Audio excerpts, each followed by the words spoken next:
이 시간 우리에게 주신 하나님의 거룩한 말씀은 누가복음 2장 1절에서 7절까지 말씀입니다. 신약성경 89면쯤에 있습니다.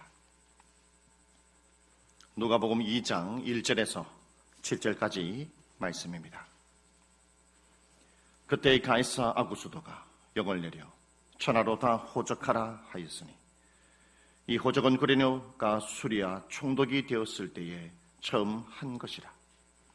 모든 사람이 호적하러 각각 고향으로 돌아가매 요셉도 다윗의 집 족속이므로 갈릴리 나사렛 동네에서 유대를 향하여 베들레헴이라 하는 다윗의 동네로 그 약혼한 마리아와 함께 호적하러 올라가니 마리아가 이미 잉태하였더라.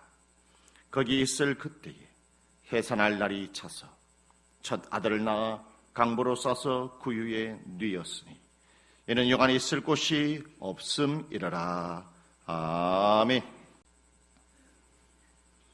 오늘 누가복음 저자인 누가는 오늘 2장 1절의 서두에 이렇게 시작하죠. 그때에 라고 말을 하고 있습니다. 그때라는 것은 그만큼 중요하기 때문에 서두에 누가가 이것을 밝히고 있는 것을 볼 수 있습니다. 그때란 어떠한 때냐? 세계를 지배하고 있었던 로마, 그 세계를 지배하고 있었던 그 로마의 황제가 누구였냐면 가이사 아구스도라는 것입니다. 가이사 아구스도의 본명은 가이우스 옥타비우스 황제입니다. 가이우스 옥타비우스 황제 때에 바로 예수가 나셨다라는 겁니다. 오늘 누가는 가이우스 아구스도 이 사람만 서두에 기록하는 것이 아니라 역사적인 사실인 또 다른 한 인물을 오늘 성경에서 이렇게 기록하고 있습니다. 이전의 말씀에 보면 이 호적은 구레노가 수리아 총독 되었을 때에 처음 한 것이라. 가이사 아구스도의 황제의 밑에 있었던 구레노라는 사람이 수리아 총독 되었을 때에 호적을 하게 되었다라는 것이죠. 오늘 역사적인 사실의 인물을 두 인물을 오늘 성경에서 소개하는 그 이유가 무엇이겠습니까? 그 말은 뭐냐면 예수 그리스도가 이 세상에 탄생하신 것은 그리스도의 로마의 신화처럼 인간이 꾸며낸 이야기가 아니라는 사실입니다. 정말로 살아계신 하나님의 아들이신 예수 그리스도가 세계를 제패하고 있었을 그 로마의 시대에 인간의 역사 속으로 그 시간을 뚫고 우리에게, 세계에게, 여러분의 자신에게, 여러분의 가정에게 오셨다라고 말씀하고 있다는 거예요. 여러분, 예수가 오신 것은 허구가 아니라 역사적 사실이라는 것을 오늘 성경은 우리에게 말씀하고 있다는 거예요. 그러기에 우리는 얼마나 감사해야 하겠습니까? 그리고 나서 오늘 성경은 뭐라고 말씀하고 있냐면 3절에 모든 사람이 호적하러 각각 고향으로 돌아가매라고 말하고 있습니다. 모든 사람이 호적을 하러 고향으로 돌아갔다. 이 말은 무엇이냐면 가이사 아구스도가 자신의 이익을 위하여 유대인의 관습을 이용한 것을 볼 수 있다는 거예요. 유대인의 관습은 무엇이냐면 바로 50년째가 되면 50년째의 희년이 되게 되면 이스라엘 백성들은 고향으로 돌아갑니다. 그리고 자기 자신이 빼앗겼던 모든 땅을 다 돌려줘야 되고 노예로 전락했던 사람으로 다 회복의 역사가 나타나는 시대가 바로 이 희년의 시간이었다라는 것이죠. 가이사 아구스도는 이 유대인들의 이러한 제도가 있는 것을 알고 자신의 이익을 위하여 이것을 이용하게 됩니다. 그래서 유대인들을 다 고향으로 돌아가게 해서 호적을 하게 만든다라는 것이죠. 왜 가이사 아구스도는 왜 팔레스타인 지역에 있는 사람들과 수리아 지역에 있는 그 모든 사람들에게 호적을 하라고 시킨 그 이유가 무엇이겠습니까? 여러분, 호적을 한다라는 것은 바로 가이사 아구스도가 자기 자신의 속국으로 있는 나라들을 효율적으로 지배하기 위해서 호적을 하는 것이고, 두 번째로는 호적을 하는 이유는 뭐냐면 세금을 징수하기 위해서 호적을 시킨다라는 것입니다. 이것을 볼 때에 철저하게 자신의 이익을 위해서 이 모든 호적을 행했다라는 것이죠. 자기가 정말로 하고 싶어서, 자기가 정말로 이 세상의 진정한 지배자라는 것을 나타내기 위해서 가이사 아구스토가 바로 이렇게 행했다라는 것을 알 수 있습니다. 이 사건을 통해서 살아계신 하나님께서는 어떠한 질문을 던지느냐? 수리아 지역과 팔레스타인 지역, 전 세계를 지배하고 있는 정말 가이사 아구스토가 이 세계의 진정한 지배자인가? 라고 하나님이 오늘 질문을 던져주고 있다는 것입니다. 왜 그러겠습니까? 가이사 아구스토는 자기 자신의 이익을 위하여 호적을 하라고 시켰지만 하나님께서는, 이 세상을 창조하신 하나님께서는 이 시대에 이것을 통해서, 호적을 통해서, 가이사 아구스토를 하는 이 한 사람을 통해서 무엇을 성취하시느냐? 여러분, 주전 8세기에 있었던 미가 선지자, 주전 8세기에 미가 선지자에게 말씀하셨던 그 예언의 말씀을 하나님은 이 시대에 성취하시는 것을 볼 수 있다라는 거예요. 미가 5장 2절에 이런 말씀이 있습니다. 베들레헴 에브라다야, 너는 유다 족속 중에 작을지라도 이스라엘을 다스릴 자가 내게서 내게로 나올 것이라. 그의 근본은 상고의 영원에 있느니라.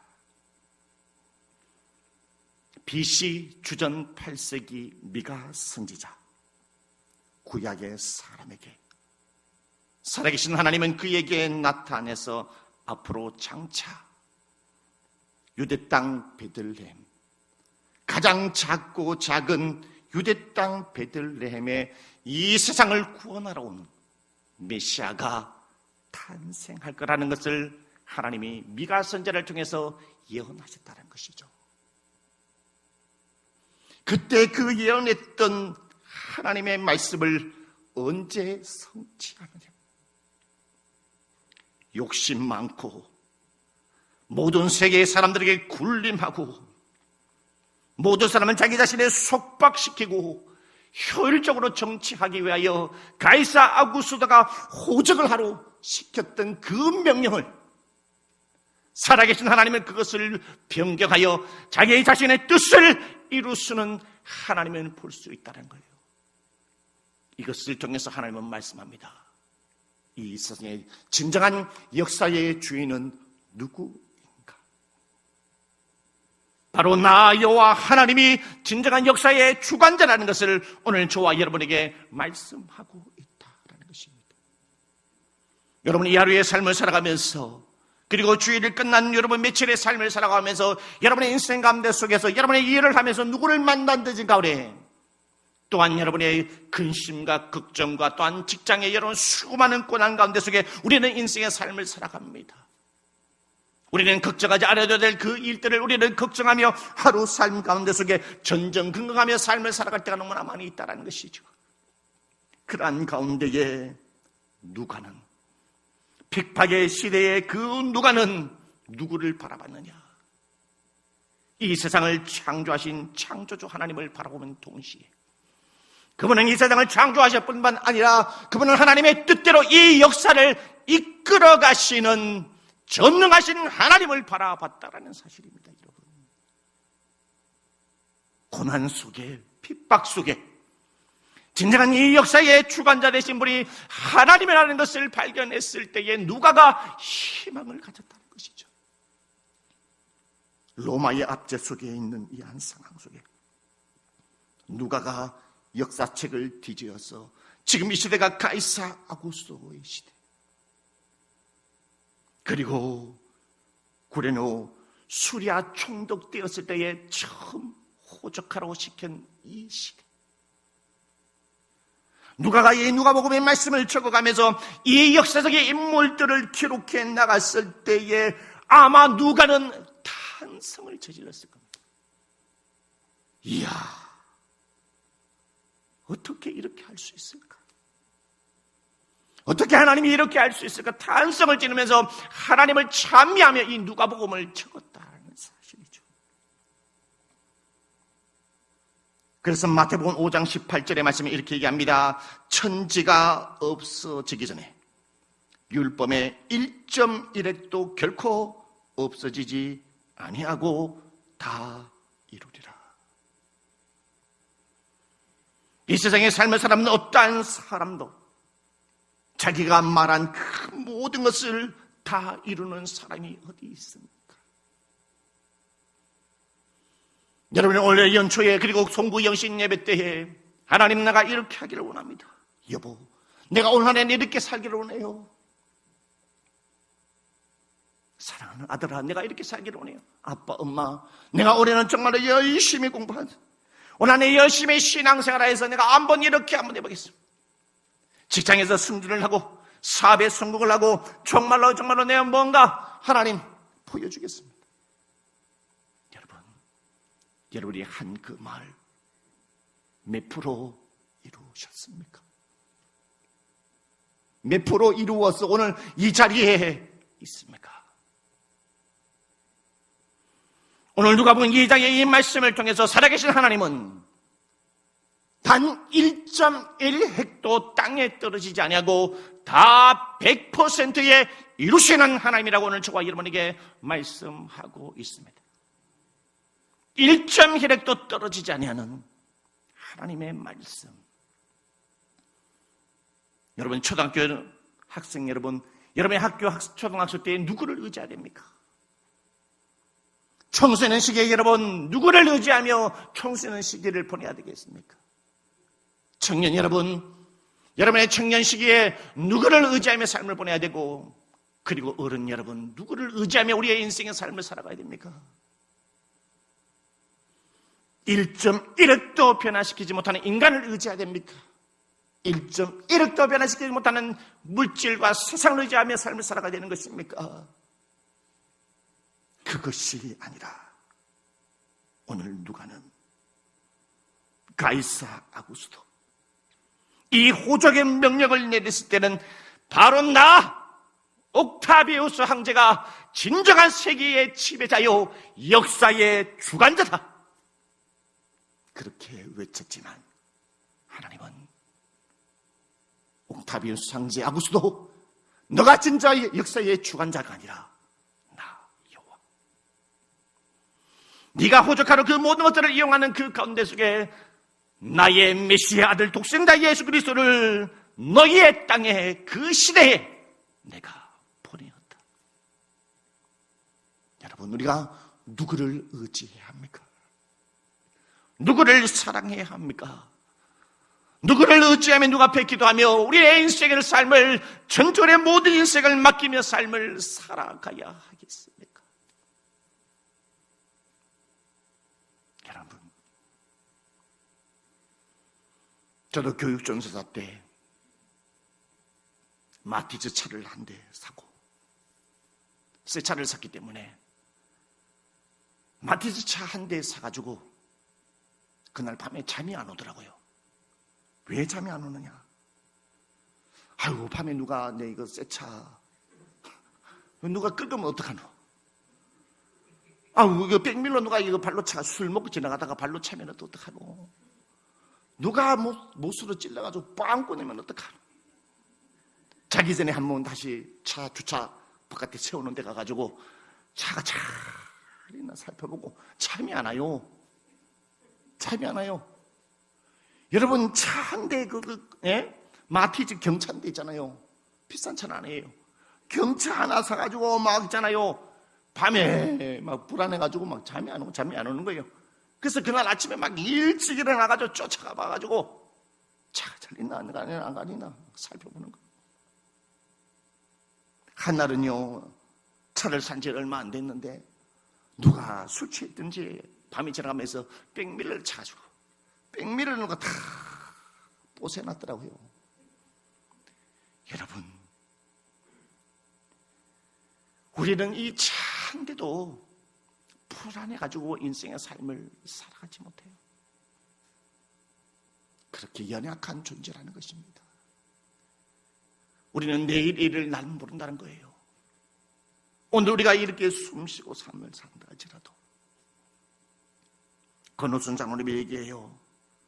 아버님을 만나기 위해서 월요일 날 목사님 아버님을 만나러 동생 집에 갔다고. 아버님을 만났을 때 그래도 바로 돌아가실 줄은 몰랐다고요.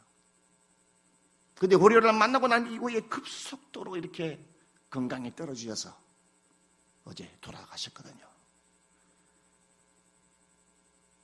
우리는 내일을 알지 못하는 어리석은 사람입니다. 그래서 누가는 말합니다. 누구를 의지해야 하느냐? 진정한 역사의 주관자 되신 살아계신 하나님을 의지하라. 우리에게 말씀하고 있다는 것을 여러분 믿으시기를 바라겠습니다. 오늘 하나님은 오늘 미가 선지자에게 예언한 것만 이루시는 하나님이 아니라 오늘 4절의 말씀에 보면 요셉도 다윗의 집 족속이므로 갈릴리 나사렛 동네에서 유대를 향하여 베들레헴이라 하는 다윗의 동네로라고 말씀하고 있습니다. 이 2장 4절의 말씀을 통해서 하나님은 다윗과 약속했던 다윗 언약을 성취하시는 하나님. 사무엘하 7장 16절 말씀에 하나님은 다윗과 언약을 하죠. 내 집과 내 나라가 내 앞에서 영원히 보존되고 내 왕위가 영원히 견고하리라. 내 집안에서 왕위가 견고하리라. 다윗과 언약을 했어요. 그 말은 다윗의 후손으로 진정한 왕이신 메시아를 보내주시겠다라고 하나님은 다윗과 언약했다는 것이죠. 그 다윗과 약속한 약속. 다윗이 뭐 그리 뛰어난 사람입니까? 하나님과 견줄 만한 사람이겠습니까? 그러나 보잘것없는 다윗 한 명과의 약속한 그 약속 깨뜨릴 수도 있지 않습니까? 우리는 아내와 함께, 남편과 함께, 자녀들과 함께, 친구와 함께 했던 약속도 늘 언제나 우리는 약속을 깨뜨리고 삶을 살아가요. 그러나 살아계신 하나님께서는 다윗과 약속했던 한 사람의 미약한 불완전한 그 인간과 약속했던 그 약속을 이루시기 위해서 가이사 아구스도의 호적을 이용하시는 하나님. 요셉도 다윗의 집 족속이므로, 요셉이 다윗의 집 족속이라는 것은 유다 지파예요. 유다 지파, 다윗의 후손으로 메시아가 나겠다고 약속했죠. 요셉이 다윗의 지파이므로 갈릴리 나사렛 동네에서 유대를 향하여, 요셉의 고향은 유다 지파 베들레헴이었지만 그가 평소에 삶을 살아갔던 것은 갈릴리 나사렛 동네에서 삶을 살아가고 있어요. 그러나 가이사 아구스도 황제가 다 호적을 하러 고향으로 다 돌아가라고 얘기했단 말입니다. 그러니 요셉도 마리아도 어쩔 수 없이 고향 땅 유다 지파 베들레헴으로 갈 수밖에 없는 거예요. 여러분, 이게 우연입니까? 철저하게 성령 하나님께서 욥색과 마리아를, 그리고 뱃속에 있는 아기 예수를 유다 지파 베들레헴 땅으로 보내시는 하나님을 볼 수 있어요. 그래서 하나님은 미쁘신 하나님. 미쁘시다는 것은 다른 말로 말하면 신실하신 하나님. 어제나 오늘이나 미래의 영원토록 변하지 않으시는 약속의 하나님인 것을 오늘 저와 여러분에게 말씀하고 있다는 것이에요. 여러분, 올 한해 삶을 살아가면서 여러분 하나님께 얼마나 많은 약속을 지켰습니까? 여러분의 곁에 있는 사람들과 삶을 살아가면서 얼마나 많은 사람들과 약속을 지키며 인생의 삶을 살아왔습니까? 우리의 약속은 지킬 수 없는 약속이 너무 많아요. 우리가 보기에는 지킬 수 없는 약속 같지만 살아계신 하나님께서는 어떠한 그 작은 약속도 깨트리지 아니하시고 이루시는 하나님이라는 것을 볼 수 있다라는 것입니다. 하나님 오늘 미가 선지자와 약속했던 것, 다윗과 약속했던 그 작은 언약을 이루셨던 것처럼 오늘 이 시대의 한 사람의 미가 선지자를 찾고 있고, 오늘 이 시대의 한 사람 다윗과 같이 그러한 약속의 한 사람을 찾고 계신다라는 것입니다. 주님이 하기 이전에 여러분이 다윗과 같이 하나님과의 약속하는 사람이 됨으로 말미암아 이 시대를 구원하는 하나님의 축복의 통로로 하나님 앞에 쓰임받는 도동조항교회 한 사람이 되시기를 주님의 이름으로 축복합니다. 할렐루야. 우리가 이 자리에 그냥 있는 것이 아니란 거예요. 우리는 하나님의 사명자로 부름받았다라는 것이죠. 그런데 하나님이요, 나사렛 동네에서 요셉과 마리아를 올려보내는데 어디에 나게 하느냐? 베들레헴에 나게 하는 거예요. 이 베들레헴의 뜻은 떡집이라는 뜻을 가지고 있어요. 그런데 예수님께서 바로 이 떡집이라는 아주 작은 동네인 베들레헴에 탄생하게 되죠. 그 이유가 무엇이겠습니까? 예수님은 말씀했습니다. 나는 길이요 진리요 생명이니 나로 말미암 자꾸는 아버지께로 올 자가 없다. 나는 길이다 진리다 생명이다. 그리고 주님이 말씀하셨습니다. 요한복음에 나는 생명의 떡이다. 예수님은 진정한 생명의 떡이시기 때문에 그 떡을 상징하는 떡집인 베들레헴에 탄생할 수밖에 없었다라는 것이죠. 여러분, 떡집인 베들레헴에 탄생했다라는 것은 바로 나에게 찾아오시는 하나님. 유대 땅 베들레헴의 작은 마을 동네에 주님께서 생명의 떡으로 찾아가셨던 것처럼 보잘것없는 이한 대구 땅과 이 도동 땅에 주님의 교회를 세우시고 생명의 떡이 되신 주님께서 여러분에게 찾아가셔서 자기 자신의 희생의 생명의 떡을 여러분에게 나누어 주심으로 말미암아 오늘 그 떡을 먹음으로 말미암아 우리가 생명을 얻어 오늘 성탄절을 맞이하여 하나님 앞에 기쁘다 구주 오셨네라고 하나님을 찬송하며 우리가 오늘 이 자리에 있다는 것을 여러분 감사하시기를 바라겠습니다. 예수님께서 공생애를 시작하고 마태복음 4장 4절에 그렇게 말씀하셨습니다. 사람이 떡으로만 사는 것이 아니요 여호와의 입으로 나는 모든 말씀으로 살 것이니라. 인간은 떡을 위하여 떡을 찾고 떡을 차지하기 위해서 인생의 삶을 살아가요. 결국 죽음 앞에 허무한 인생을 남기죠. 그러한 인생들을 향하여 하나님은 말씀합니다. 사람은 떡으로만 사는 것이 아니요 여호와의 입에서 나는 모든 말씀으로 산다라고 말씀하고 있더니 우리는 성탄절을 맞이하여서 우리는 무엇을 삶을 생각해야 되겠습니까? 2025년도로 달려오면서 주님, 나는 썩어져 없어질 아버지를 세상에 떡만을 추구하기 위하여 달려왔습니다. 그 떡만을 추구하기 위해서 욕심을 부렸고 그 떡만을 추구하기 위해서 하나님과의 관계를 단절시켰고 그 떡만을 추구하여 나의 옆에 있는 사람들을 상처를 주고 하나님의 말씀을 전하지 못하고 복음을 전하지 못했습니다. 그러니 오늘 이 순간부터 나의 생명 되신 떡을 의지하며 살겠습니다. 여러분, 이런 결단이 있어야 되는 거예요. 그냥 성탄절의 하나의 행사가 아니라 나의 생명의 떡이신 예수 그리스도를 베들레헴 땅, 그 땅에 주님을 모셔드렸던 것처럼 오늘 내가 베들레헴 땅이라는 거예요. 여러분이 떡집이라는 사실입니다. 고린도전서 3장 16절 말씀에 여러분, 하나님의 성전이라고 말씀하고 있지 않습니까? 너희가 하나님의 성전인 것과 성령이 너희와 함께 하신 것을 알지 못하느냐. 우리 자신이 떡집이라는 사실입니다. 떡집이요. 불로동에 떡집이 있는데 떡이 하나도 없다라면요, 떡이 하나도 없다라면 그게 떡집이라고 말할 수 있겠습니까? 여러분이 예수 그리스도의 하나님의 자녀로 하나님의 아들과 하나님의 딸로 부름받은 사람입니다.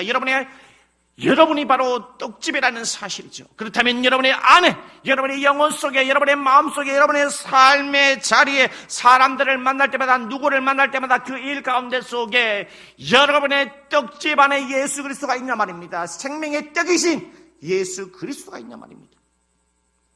여러분의 삶의 중심에 예수 그리스도가 있어야 돼요. 그래야만 내가 정말로 현재의 생명의 떡을 모시는 떡집으로서의 역할을 하고 있다는 사실이죠. 여러분, 저는 떡을 좋아합니다. 그렇다고 오늘부터 했잖아요, 모든 분들이 떡을 사주시면 안 됩니다. 목회자가 뭐가 좋아한다라면 그것만 다 이렇게 사주세요. 저는 뭐 송편도 좋아합니다. 뭐 꿀떡도 좋아하지만, 근데요, 절편을 정말 좋아해요. 절편을요. 그 절편 하얀 떡 탁 썰어져 있잖아요. 그 참기름을 싹 발라져 있을 때, 따끈따끈할 때 하나 탁 먹으면 그 고소함. 그리고 절편은 있잖아요, 식어도 후라이팬에 기름을 둘러서 설탕 뿌려가지고 구워 먹으면 참 기가 막혀요. 초원에 있을 때는 소죽을 끓이고 난 다음에 그 모닥불 남은 소죽불에다가 절편을 있잖아요, 모닥불에 던져가지고 구워 먹으면요, 피자 저리 가랍니다. 도미노 피자 저리 가랍니다. 얼마나 맛있는지 몰라요. 여러분,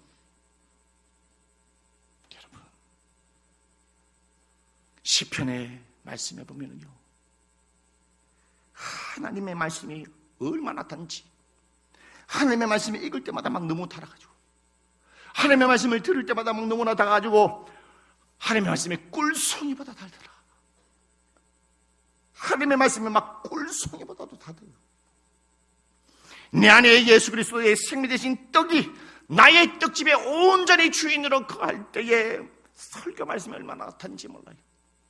집에서 성경 말씀을 읽을 때마다 얼마나 달고, 암송하는 것이 있잖아요, 얼마나 달고, 내가 하나님의 말씀을 믿는 것이, 하나님의 믿는 것이 얼마나 즐겁고 행복한지 모릅니다. 절편이 그렇게 꿀맛인 것처럼 생명의 떡이신 예수 그리스도가 내 안에 계실 때에 진정한 신앙의 맛을 안다는 사실입니다. 그 진정한 맛을 아는 것이 바로 우리에게 생명의 떡이 되신 예수 그리스도가 우리 안에 천국의 맛을 보여줬다는 것이에요.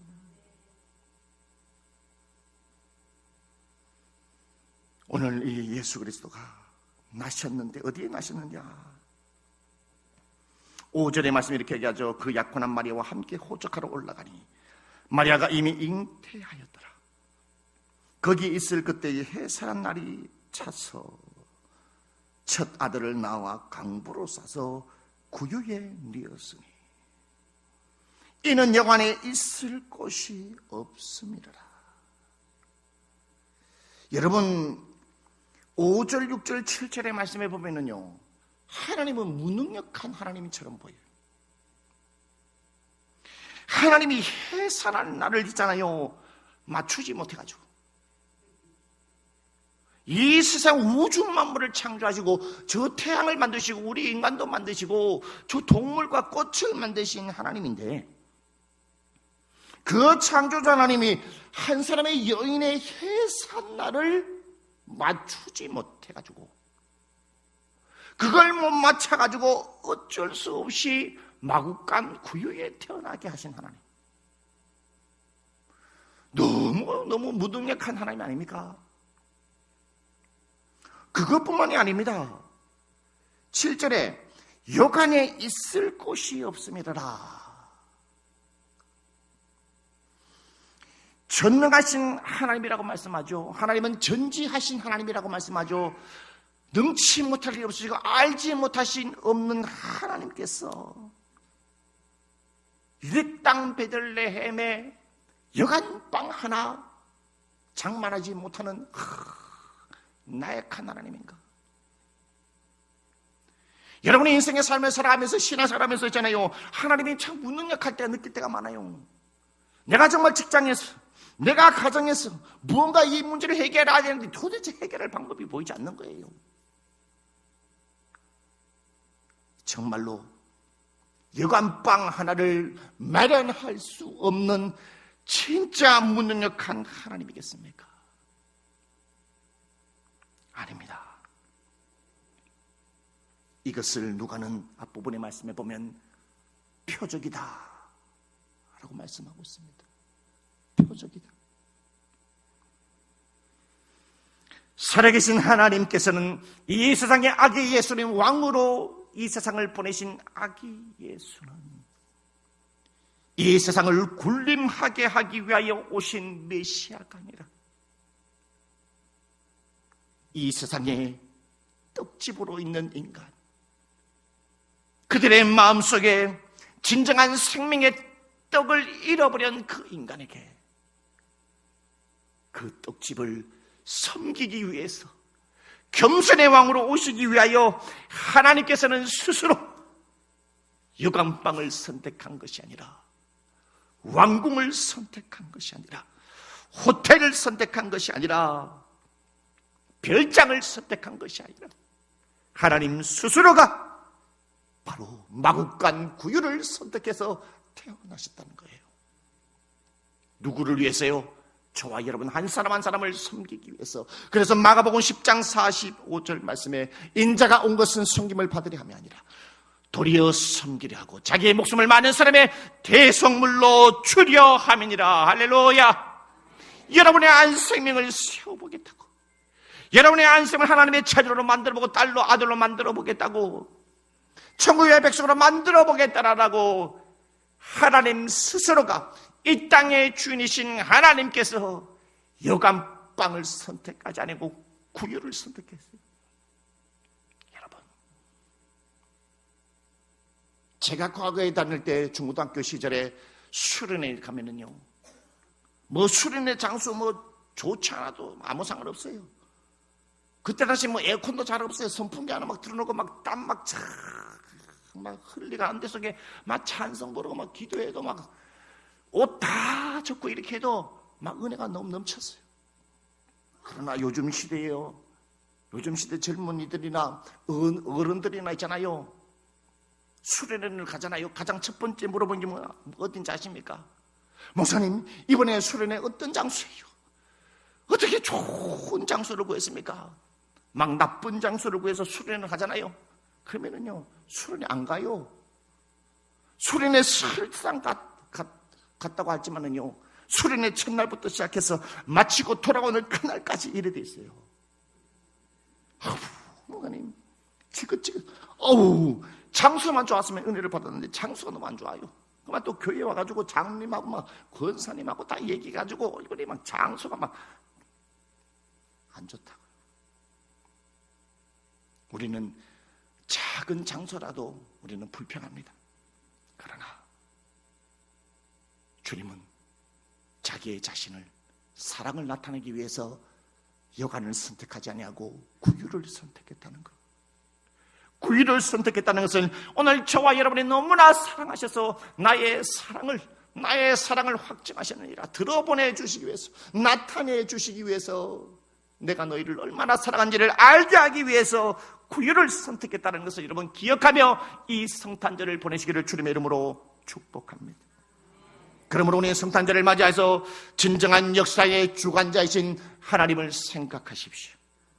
그리고 두 번째로 여러분, 오늘 요셉과 마리아, 그리고 누가복음의 저자인 누가, 그리고 다윗, 그리고 여러분 미가 선지자가 하나님의 뜻을 받들어 순종했던 것처럼 우리도 주님을 겸손하게 섬기고 다른 많은 사람들을 겸손하게 섬기고, 그리고 하나님의 여관방이 아니라 구유를 선택하며 하나님의 사랑이라는 것을 보여줬던 것처럼 하나님을 사랑하고 이웃을 사랑하는 저와 여러분 되시기를 주님의 이름으로 축복합니다. 할렐루야.